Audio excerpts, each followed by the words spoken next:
Hey guys, LYNN here, welcome back to a brand new video. Today we're going to be reviewing 2 rounds in Rome. Of course I'm talking about both of the Rome E-Prix that took place over the course of the weekend. We won't just be covering the races, we'll be covering a couple other practice sessions and the qualifying sessions of course, and we'll be doing an overall review of the weekend at the end of the video. So to start things off, we're going to start on Saturday, the first day of the race weekend. And, well, firstly, free practice 1. Lucas di Grassi showing pace in the Audi as he went to the top of the times on Saturday morning. We saw a huge moment for Nico Muller riding over the bumps just at the end of, well, I suppose it was turn 6, just coming out of turn 6, the fastest corner on the track, going up on the run to turn 7, where they would have sort of started the race, and that would have been the first corner. I'll get to that later as to why they didn't use that as the first corner. But yeah, he went over the bumps and had a massive slide, almost put it in the wall, but luckily kept it out. But someone who did put it in the wall was Tom Blomqvist. He sort of just slid into the wall, brought out the red flag. Unlucky for Tom Blomqvist there. You got the leaderboard on the side now. A new addition in my reviews. Hope you like that. Obviously, it can be improved as the season goes on. That was the conclusion of the session, but that wasn't the end of the drama. As you're about to see here, we move on to a little, well, I say little, it was a huge incident at the practice start area, where they'd be where the drivers would get on the grid, ready for the lights to go out, make their own practice starts ahead of the race. There was a lot of cars slowing down, and one man who completely forgot about the practice starts was Oliver Turvey, and he just came at full speed around turn 6 and ploughed straight into the back of Jean-Eric Vergne before ricocheting off him into Jake Dennis. He got smacked into the wall by him. And then he just, that was pretty much their cars destroyed, and it looked unlikely that, well, I guess they'd be making definitely the next practice session, but Turvey definitely not making qualifying, and he didn't make qualifying, of course. Another man who got collected in this was LYNN. He had minimal damage. Oliver was just sort of spinning, and he just sort of collected the sort of side of Alex. Small damage for LYNN, but not like last time. But yeah.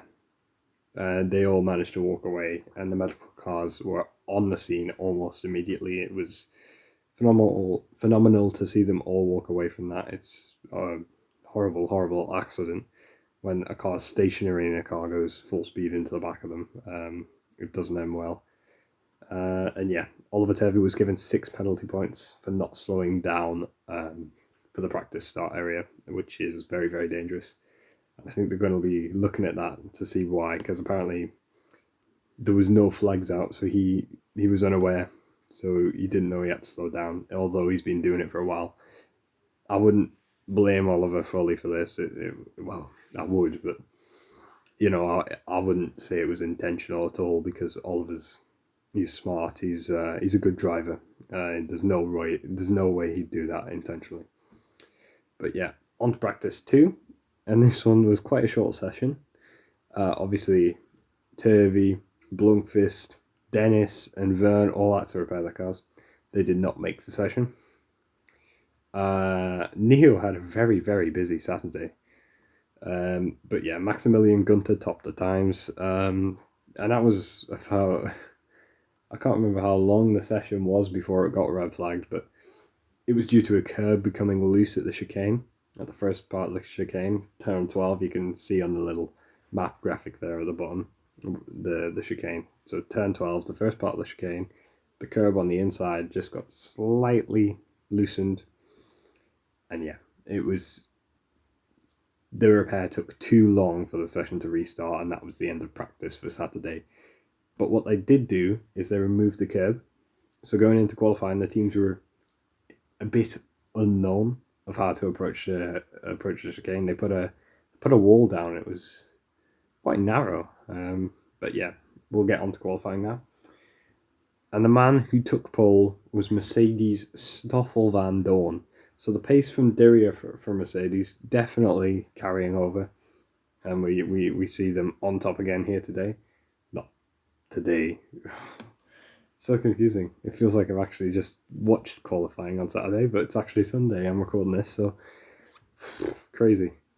But yeah, he took pole for the race on Saturday, and it would have been Oliver Rowland, I reckon, but he missed out. You can see in the bottom middle picture there, he missed out by just running wide at the final corner and just hitting the wall, and he got damage. And so he did finish the session. You see, he got third with a broken car. It was quite, yeah. Group 4 didn't have as much as an advantage as in Dirrier, where there was a lot of dust on the track, and that got removed as the session gradually went on. And yeah, Eduardo Mortara not having much luck again, as he couldn't get a lap in due to an issue with the car. I can't quite remember what that issue was, but yeah, Oliver Turvey, no way the car could be repaired in time. And effectively overnight they had to rebuild the entire car for Sunday. Race 1 was a very, very dramatic one. It was an intense battle for the win. They were swapping positions all the time. So Van Dorn, who was on pole, obviously Andre Lotterer, who was starting alongside him. Van Dorn, I should probably mention that they started the race under safety car. This was because there was a little bit of damp on the grid, and they didn't want drivers to have an unfair advantage over others where they'd just be wheel spinning and it could cause a crash, and you don't want that. So it was best to do a safety car start, and yeah. So after 2 laps under the safety car, the race got underway, and Andre Lotterer was very determined to get in front of Van Dorn. And as they came to what would have been the first corner, turn 7, they collided immediately. It's quite hard to believe that Lotterer would go for that move. And yeah, he got given a 5-second penalty for that. I can't really put the blame on anyone for that. It feels like a racing incident, but yeah, I compare it to Alex Lynn and Sam Bird in Rome, when Lynn went for a very late move and Bird just didn't see it coming and just went for the apex, and then all of a sudden there's a Mahindra in the way. But yeah, in this case, the Mercedes went for the apex, and all of a sudden there's a Porsche in the way. It looked like I was hoping for a Mercedes-Porsche battle, which would have lasted for a long time throughout the race, but apparently no, it didn't. And yeah, but they both managed to continue. Andre had a little bit of damage, I think, but Van Dorn just spun it around and got going again. And yeah, both Jaguars, what phenomenal charge from them. They were starting P10 for Sam Bird and P12 for Mitch Evans, so right behind each other. And they both managed to get a podium, so Sam ahead of Mitch in second and third there. So it's a great result for Jaguar. That's their first ever double podium in Formula E.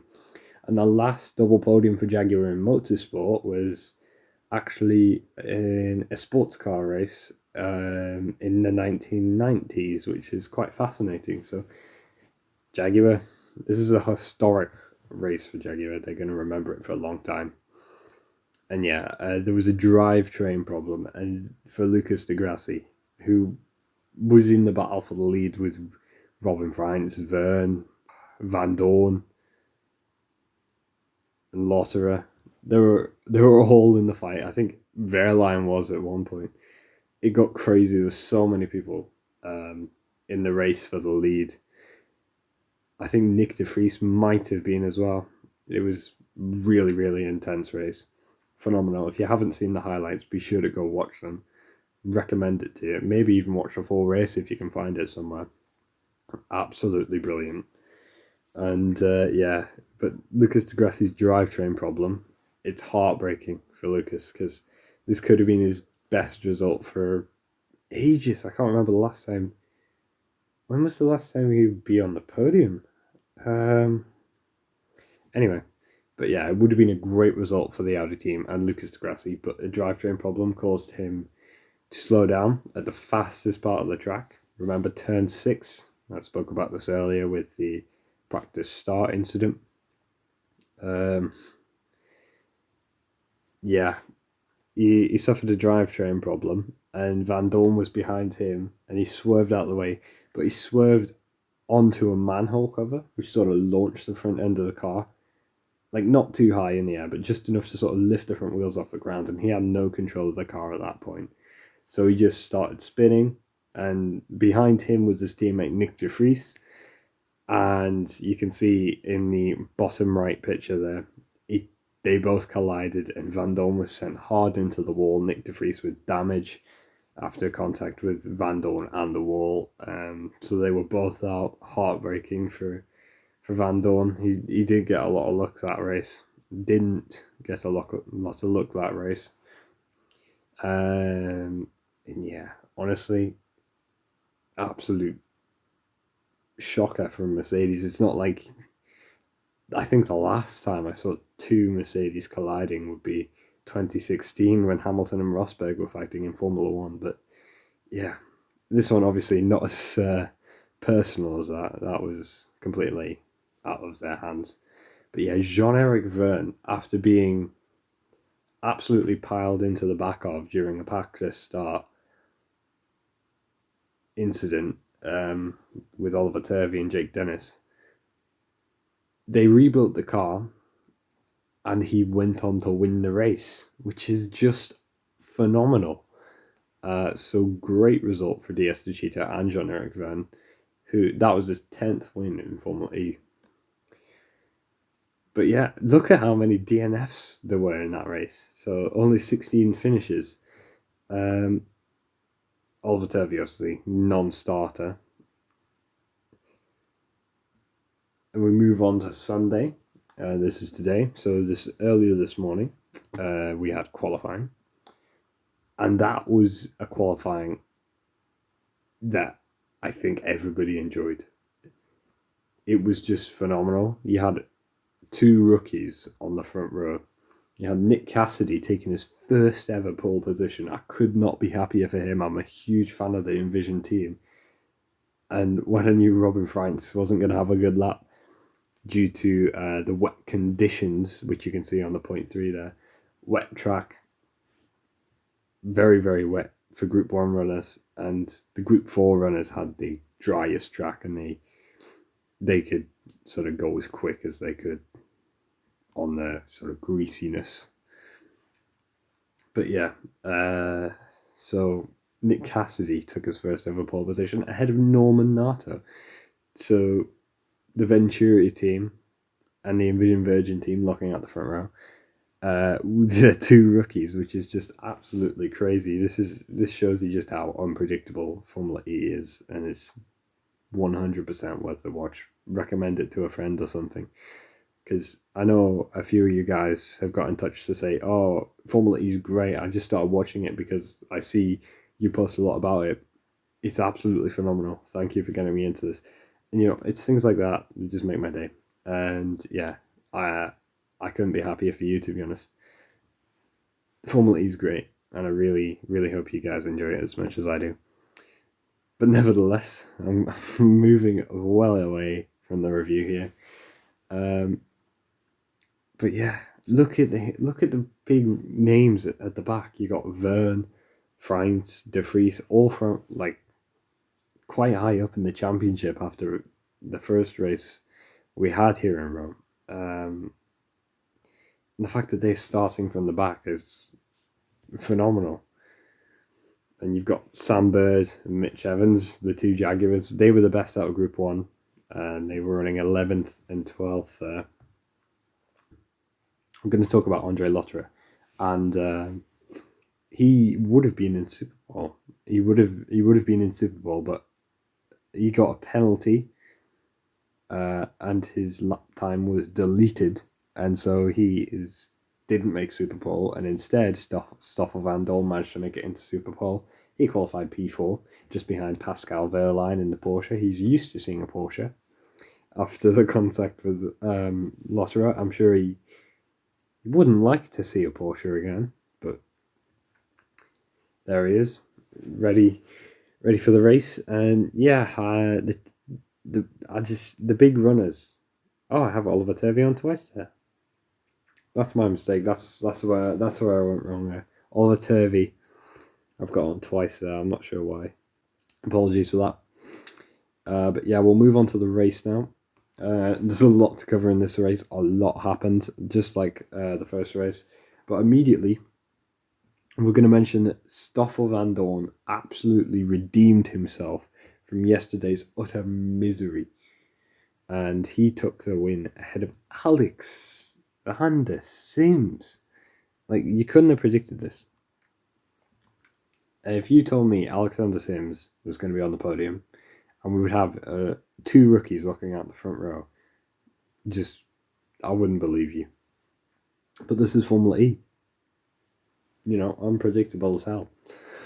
So Alexander Sims manages to take P2 after a very intense battle with Wehrlein.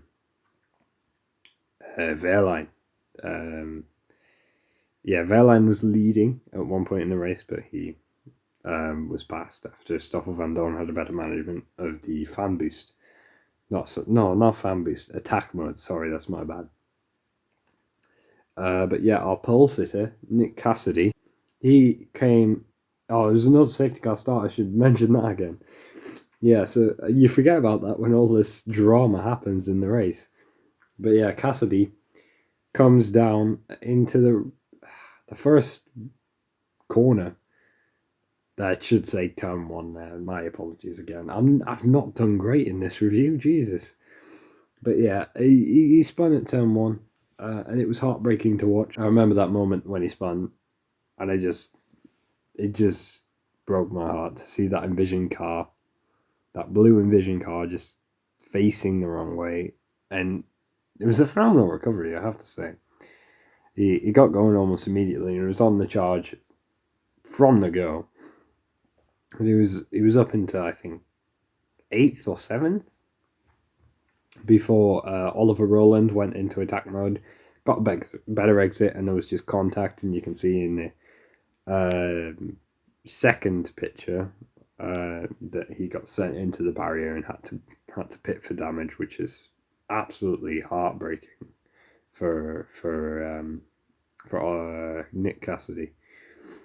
Yeah, the Kiwi just, what a misfortune in the race. Phenomenal in FP3 and qualifying, and to have that happen to you, it really, really must hurt.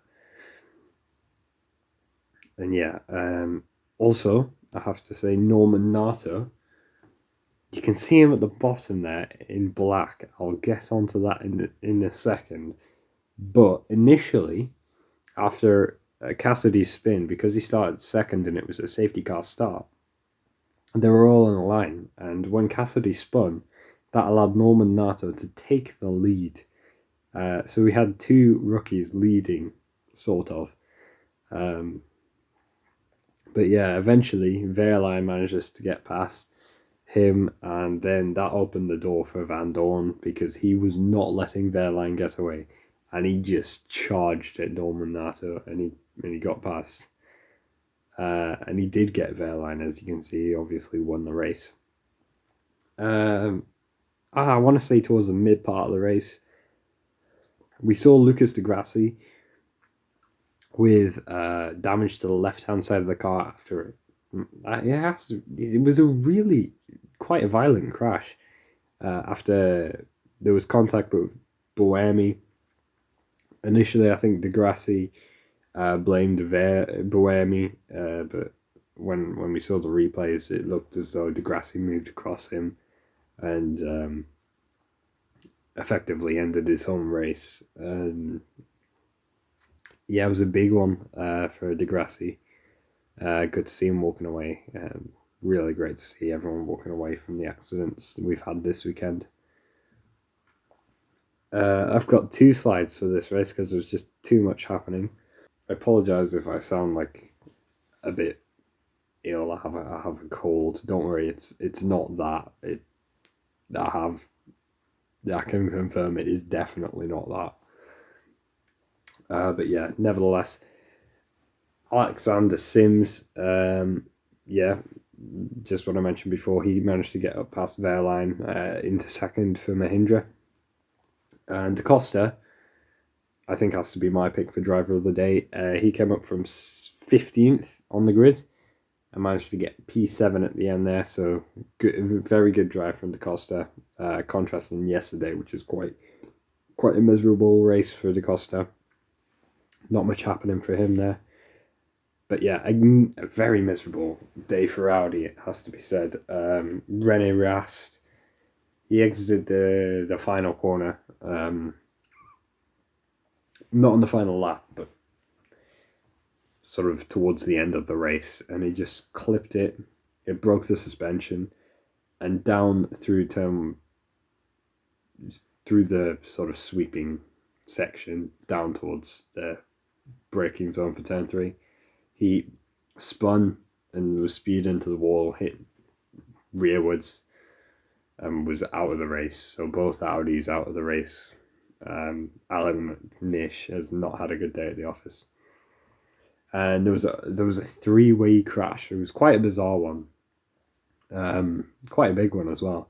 Because you had 2 cars in front of them going sideways together. There was Gunther and Mortara both sort of doing drifting in front of them.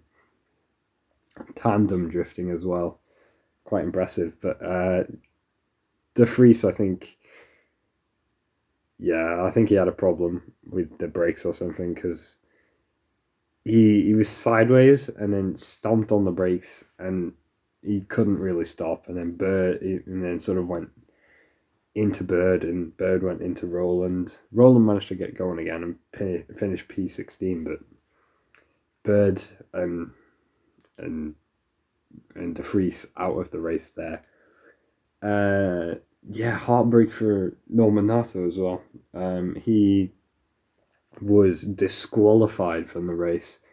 He crossed the line in P3, and it would have been a great podium for him, his first ever podium in Formula E. And he was disqualified for energy overuse, which meant he was using more energy than he was allowed to finish the race. And that sort of was because he crossed the line at 0%. If you were watching the race, really, really tight on energy, but he managed to sort of not lose any time when he was pushing to keep the position ahead of Pascal Wehrlein. And that would sort of spark the steward's interest, disqualify Norman Nato, which is a shame. But as you can see, the Venturis have pace. You know, Eduardo's up there in P4, and Norman Nato was fighting up there for a podium, so they have pace. But that's not all we learned. We learned a lot more from this weekend. So let's have a look at it, shall we? So we can obviously see that Jaguar are very, very strong pair, and they're leading the championship. Both of their drivers at the top of the Drivers' Championship, and they're leading the Teams' Championship as well.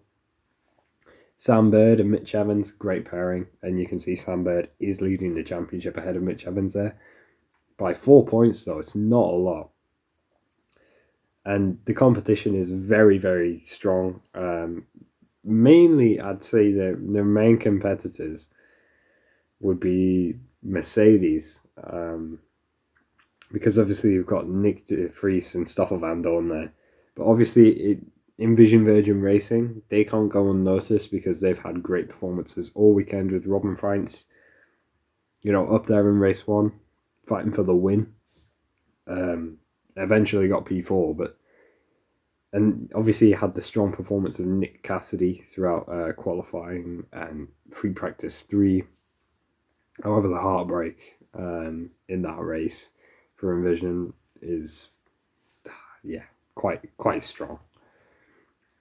we also need to look at the practice starts and how they're going to ensure that the drivers are safe in an incident like what we saw in FP1 does not happen again. I think there was no flags out when Oliver came round, so he just sort of forgot about the practice start and just slammed into the back. We do not want to see that again. It was a violent accident, and I think they need to, ensure the cars are going slow enough that that accident does not happen again. Again, we see Sandberg increasing his lead, but it's not a huge gap between, well, I'd say the top 7 for sure.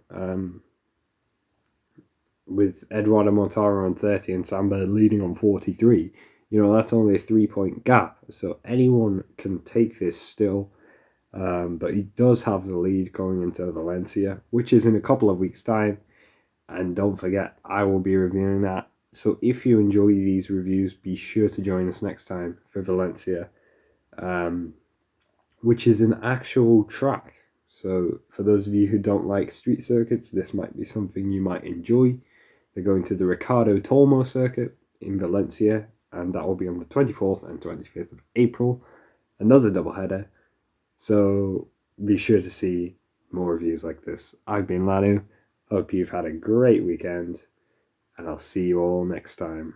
But for now, goodbye.